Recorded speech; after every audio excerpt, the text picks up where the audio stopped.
global platform now that Caitlin will have coming into the professional ranks. So it's really a great time to be in basketball. CaitlinClark is clearly a catalyst for a business that was, and let's be honest, Caitlin to some degree financially saved the WNBA. It was hemorrhaging money for years. To build, you have to scale, and ultimately expansion had always been on my list.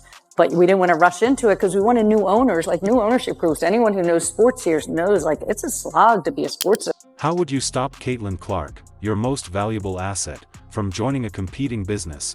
The WNBA gave the world an answer to this question just hours ago. CaitlinClark, a name associated with basketball brilliance, has gone viral. Hi, Caitlin. Hey, what's up, Caitlin? Hey, Caitlin. Hey, Caitlin. Hey, Caitlin. Renowned for her remarkable range and fierce competitiveness, Clark was expected to lead the WNBA to new heights after being chosen. The Indiana Fever select CaitlinClark, University of Iowa. In order to pursue the lucrative contracts that await her, Clark may choose to leave the WNBA and travel to Europe, according to recent rumors. But now, the WNBA is prepared to offer an unprecedented ownership stake. The Indiana Fever, who wanted to keep CaitlinClark on U.S. soil, anticipated that her debut in the WNBA would be a game-changer. Actually looked up how much the tickets are going for. I kind of cut that price in half. After an amazing collegiate career in which she smashed attendance records and drew millions of viewers, the WNBA saw Clark as their golden ticket. She was the most anticipated rookie in recent WNBA history due to her potential to draw enormous fan crowds, improve TV viewing, and raise attendance to levels never seen by the league before. After choosing Clark, the Indiana Fever, who struggled with attendance and performance, witnessed a sharp decline in their numbers. Fever are going to be over 200,000 higher than the next highest total attendance in league history. Clarkonomics, my friend! Many believe that she could alter the franchise entirely by herself. Therefore, during her time in college, her ability to draw admirers wasn't just speculation. Clark's games were must-watch events during her debut season in the league, leading to some of the most watched games in women's basketball history and an almost fourfold increase in Indiana Fever attendance. In terms of TV ratings, this contributed to one of the WNBA's best seasons. Getting more and more people, and it's getting bigger, it's getting louder, and it's a very fun environment to be in. CaitlinClark was more than just a player for the WNBA, she was a beacon of hope for the future. Clark is clearly a catalyst for a business that was, and let's be honest, Caitlin to some degree financially saved the WNBA. It was hemorrhaging money. However, even more exciting than her WNBA debut was. The records keep coming! It was CaitlinClark. With alluring promises, European clubs are likewise aiming for financial security. Top WNBA talent is drawn to Europe because players like Diana Taurasi and Breanna Stewart have openly discussed how playing there gives them greater money and competitive possibilities. Financial stability. Like there's that 4-year period where you need to grow as a person, but then the NIL comes into play. Oh, we keep walking right back into that. Something the WNBA couldn't match. Because of the significant cost gap, Clark began to consider shipping her abilities over the Atlantic when she spotted these opportunities. By accepting contracts from European teams that are more than what the WNBA currently offers, players can boost their earning potential. 500,000, $1 million off your NIL? Are you staying? Concerning CaitlinClark, given the genuine ownership stake and the potential loss of CaitlinClark to Europe offers her not only the chance to secure her financial future but also the chance to participate globally and earn a good living with several elite European teams that seem to be offering millions. Clark had to decide whether to relocate to Europe and earn more money or play in the WNBA at home for less money. The WNBA gave Clark a stake in the Indiana Fever, a first for women's athletics. This bold action acknowledged Clark's importance to the league's potential ownership. Stakes are usually reserved for individuals with significant commercial ventures or seasoned athletes nearing the end of their careers.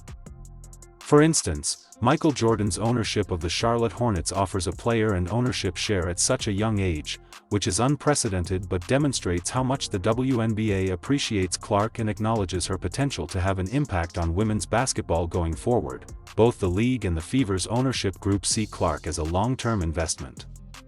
If she stays, she will play for the Fever and take part in the team's financial decisions.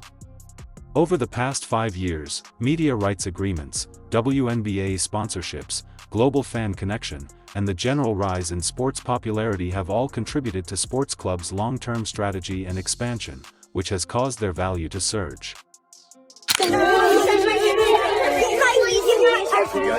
This growth is particularly apparent in leagues like the NBA, NFL, and European football.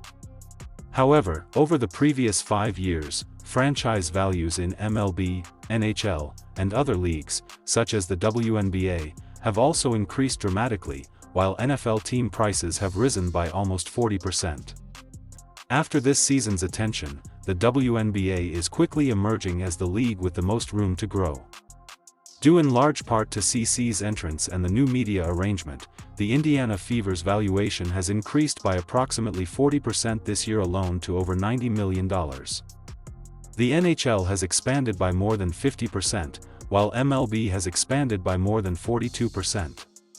WNBA has seen record-breaking numbers this season in viewership, ticket sales, merch sales, and just overall growth of the league. That's most likely only the beginning.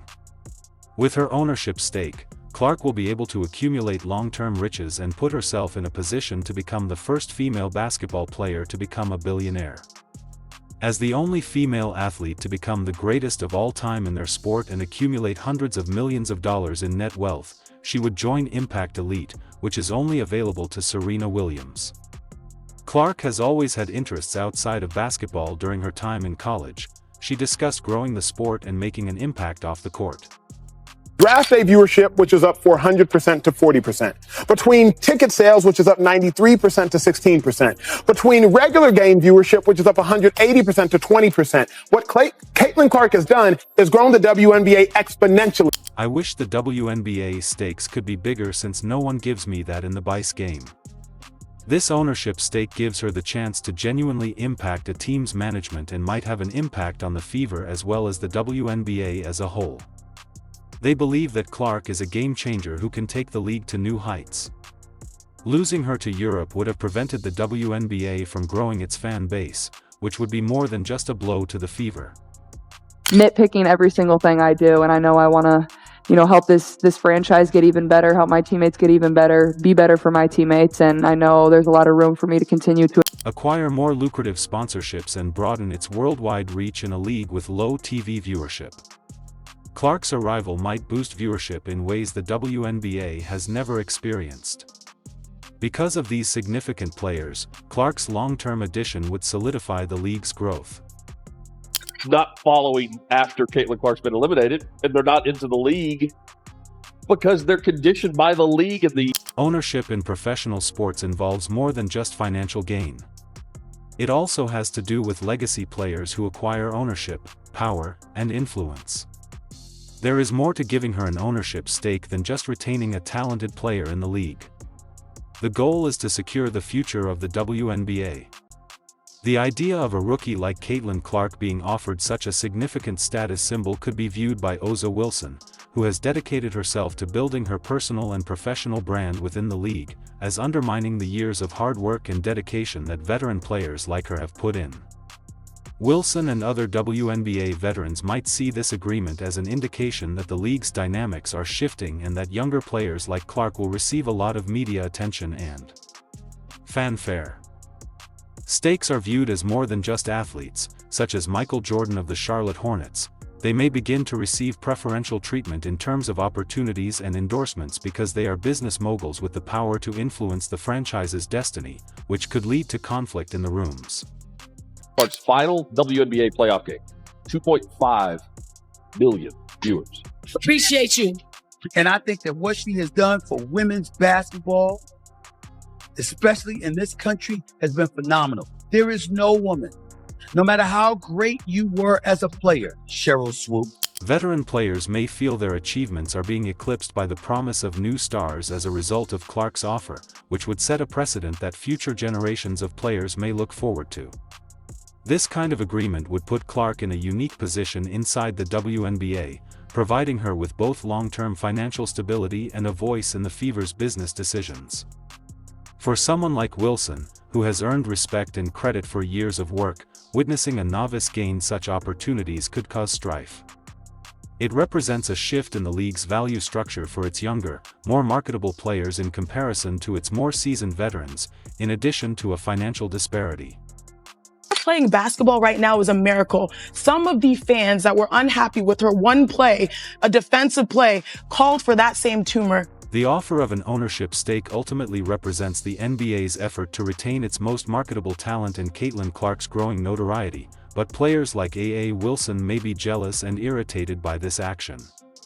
Try and stay ahead of that, try and tamp it down or act as a league when two of your most visible players are involved, not personally, it would seem, but their fan bases are involved. Because it draws attention to a change in the league's dynamics wherein younger media, including seasoned champions, could not be afforded the same opportunities as centric players, the NBA's top players may clash over this historic deal, which will likely have an effect on the league. It's not just one person. That's jealousy. I agree with that. So stop it with all the, nobody's jealous of CaitlinClark. Angel Reese just showed you on. Now, CaitlinClark is the center of attention. Will she accept the historic offer from the WNBA to become a part owner of the Indiana Fever, or will she, like many others, travel to Europe in order to get paid more upfront? Sutton, we're pretty close. This has been as close as it's been all second quarter long, 44. Because it involves more than simply basketball, Clark believes that this decision could change the course of women's basketball. It has to do with the legacy she wants to leave. If Clark stays, she would become the first player owner in WNBA history and a trailblazer, but if she departs, there will be even more questions about the league's capacity to keep its best players. Either way, CaitlinClark is in charge of the WNBA's future. Do you believe she will take her talents to Europe or accept the ownership stake and stay in the WNBA? Please leave your thoughts in the space provided for comments below. Don't forget to like, subscribe, and click the bell for more. There are a lot of really good fans, whether they've been fans for 20 plus years or whether they're new fans in our league.